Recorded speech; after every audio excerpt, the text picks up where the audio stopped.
Hello, everybody. We are Group 9, and we are here to tell you how to impress your in laws. We are Allie Walker, Cesar Varillas, Kendall Worrell, Paul Provencio, and I'm Joshua Castillo. It wouldn't be hard to recall a situation in which you fell out of your in laws' good graces, now would it?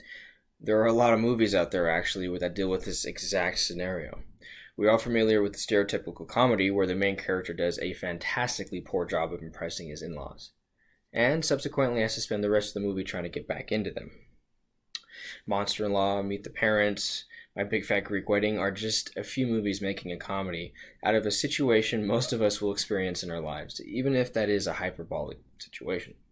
Today we are here to give you some advice on how to impress your in-laws, and how to avoid some of the bigger blunders in order to keep you in their good graces. With the holidays coming up, there is one thing you can be sure of, and that is spending a lot of time with your in-laws. Throughout history, in-laws have been a force to be reckoned with, and they seem to place high standards on everything that we do, especially during this time of year.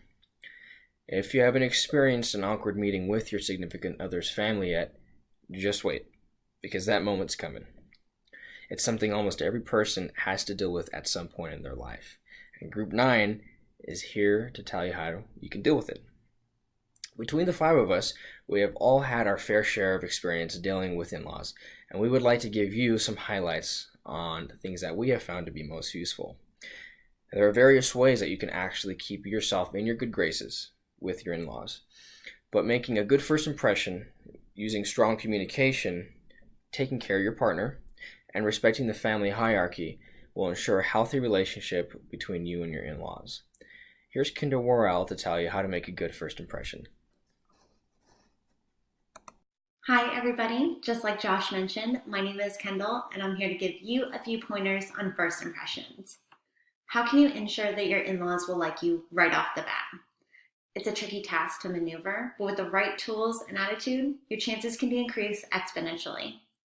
According to Rosalind Hill's 2010 article titled First Impressions, she reveals that first impressions are formed within 7 to 17 seconds of meeting someone.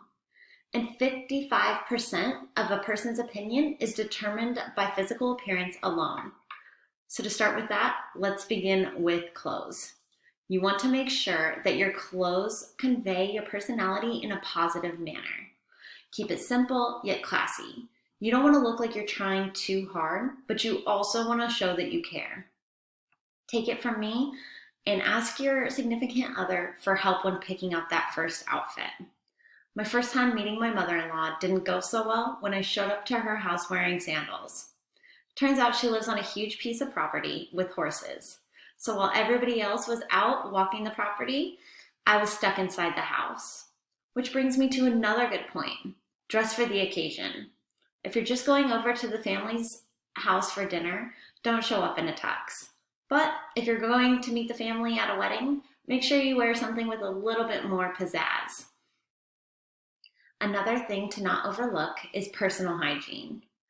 You want to make sure that your hair is brushed, your teeth are cleaned, and that you also smell good. Smelling good is another huge thing to making a first impression. But if you're going to wear cologne or perfume, make sure you use it sparingly because some people can be very sensitive to certain smells. Something to remember is to think about your body language and what it's saying about you. So always keep your shoulders back, sit up straight, and keep a smile on your face. Make sure that you use the right amount of eye contact, not too much and not too little.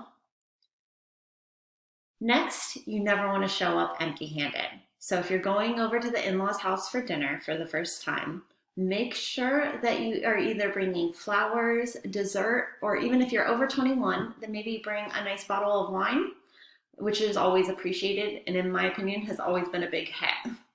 When dinner's over, make sure that you're helping with the dishes. If there is dessert, make sure that you help cut and hand out to everybody.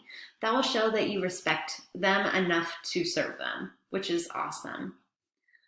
Always remember not to be too handsy with your partner because too much PDA could easily ruin any chance you have of making a good first impression.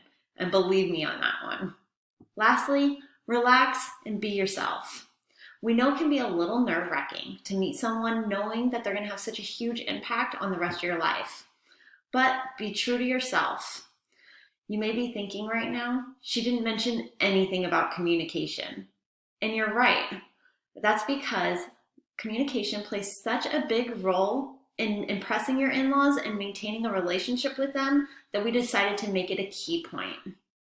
Now I'm going to pass you over to Allie, who is going to tell you all the ins and outs of communicating with your in laws. Thank you. Thanks, Kendall. My name's Allie, and I will be talking all about the way that you communicate with your in-law and how it can lead to impressing them. There are an overwhelming amount of ways to communicate with people these days, but to name a few, you could be messaging, phone calling, FaceTiming, emailing, you could even be talking to someone through social media platforms. But no matter which way that you choose, you need to be sure that you are doing it properly and effectively, especially when speaking to your in-law. The first main 3 items that you need to keep in mind when speaking to your in-law is that you are confident but not overly confident, mature, as well as appropriate in the topics that you are choosing to speak to them about. They most likely do not want to hear about too private of a situation. This can lead to making them uncomfortable. As well as do not cuss in front of them if they themselves aren't comfortable cussing in front of you. This can also make them feel uncomfortable. Another thing to be aware of is avoid blaming them for anything. And by avoiding this, you can learn the art of starting sentences off with I rather than you. The moment you start starting sentences off with you too often, it can start to sound like you are putting the blame on them for whatever you might be talking about, which, although it might not be your intention, is a good way to start an argument. Never interrupt them. This is not only a huge mistake to do when talking to anyone, but especially your in-law. They do not want to be interrupted. They want you to listen to what they have to say to you. And this brings me into my next point. Hopefully, they have some wise words to tell you about life in general, and they want you to hear them out about it. So ask questions as well. If you are able to have an open ear and ask them multiple questions as they're talking to you, and you are able to expand on what they're talking to you about, this will show that you are truly listening and that you are genuinely interested in what they are talking about. And this will for sure lead to impressing them with your communication skills that you have. My last point I want to touch on is to speak directly to them, avoiding a third party. If you were to go to your spouse about something so that they can relay it then to your in-law, this is not going to look adult-like to them. They want you to go directly to them about whatever you have to say, hopefully, and if you do go to them directly about whatever you need to talk to them about, this looks adult-like and mature, and hopefully leads to impressing them if you can master the skill of speaking directly to them. So through communication, this is going to be a direct shadow of how you communicate with their son or daughter, as well as how you treat their son or daughter. I'm going to hand this next portion off to Cesar so that he can expand more on how impressing them is important when you are choosing how to treat their son or daughter. Thank you. Thanks, Allie. As Allie mentioned, proper communication is essential to successfully impressing your in-laws. But taking care of your significant other has a very heavy weight of its own throughout this whole process.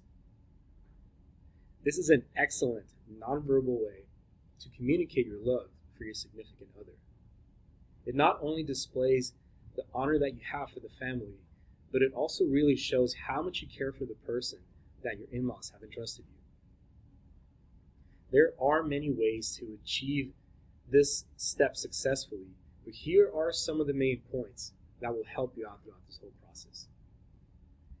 Nothing screams more than I care about the person in front of me than paying attention to them and being engaging with them.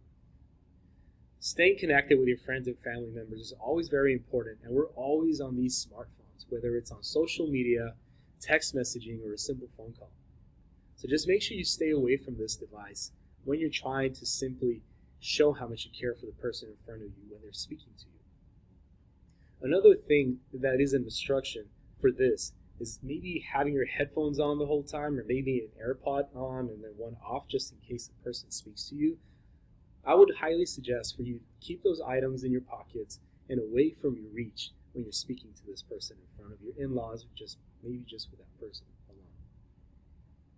Financial administration and provision is very important because it really shows and demonstrates your in-laws that you're trying your best and working hard to just make sure that you're always providing and having the needs met for your significant other. Physical health is probably the most important one out of these all, because you are looking after the health of the person that your in-laws have entrusted you. It is their child, and they always want to make sure that their life is always taken care of. Another thing is emotional well-being. If the person is happy, it means that they're well taken care of emotionally. So you always want to make sure that you give them a simple hug, saying I love you, or just send them a simple message when you're not with them, just to show how much you love that person and how much you actually care. So if the person is emotionally stable, then that means they're very happy, and the in-laws want the best and just want their child to be happy. And the last thing is to ensure safety to your in-laws. You always want to make sure that you put the person's safety before yours. Just in case there's any danger or anything happens, you always want to ensure your in-laws that you will do whatever it takes to protect your significant other. And now that I have given you this piece of advice, Paul is going to speak to you next how to share the way you raise your kids in front of your in-laws. Always just make sure you listen to whatever they have to say, and just make sure that you always communicate successfully with your in-laws. Hello, I'm Paul Provencio, and I'm here to talk to you about your in-laws and your children. Now, when you're visiting your in-laws for the holidays, your children are always going to be a factor, and your in-laws are going to try to give you advice on how you're raising your children. You have to understand that this is their second chance. They may not have done this when you were a child, but now they get a redemption, if you would, to raising your grandchildren or helping raising your grandchildren. Now, children always act differently around grandparents. Sometimes they act worse, sometimes they act better. However, you have to reward good behavior and discipline bad behavior, and never let your in-laws just handle it. Because if you take care of it, they will have much more respect than they had for you before. Now remember, your in-laws grew up in a whole different time, which was an entirely different world. A great way to impress them is to remind them of this world, respecting family traditions. For example, having a game night using vintage games, such as Scrabble. Scrabble is a wonderful game to play with the family, and they remember when they were children playing this game. Or maybe a old movie night, so you can watch the movies they loved when they were kids, and they're going to have more respect for you, making this a family moment, and giving them a chance to pass their stories on and their memories on to their grandparents. This is just a couple of things you can do to help the situation between your in-laws and your children and you. So thank you very much. My name is Paul Provencio, and have a great night. Thank you, Paul. That's a great point you make about having a game night and letting the grandparents pass on their stories to our children. And no one would not want to get along with their in-laws, at least one would hope. For the vast majority of people, being on good terms with the in-laws can be an intimidating experience, but some of the best ways to stay in the good graces are to remember the things that we spoke on. Make a good first impression. You can achieve this by making sure to be open and honest in your communication with your in-laws. However, you have to appreciate their input, and you have to understand that their intentions and their advice is only because they love you.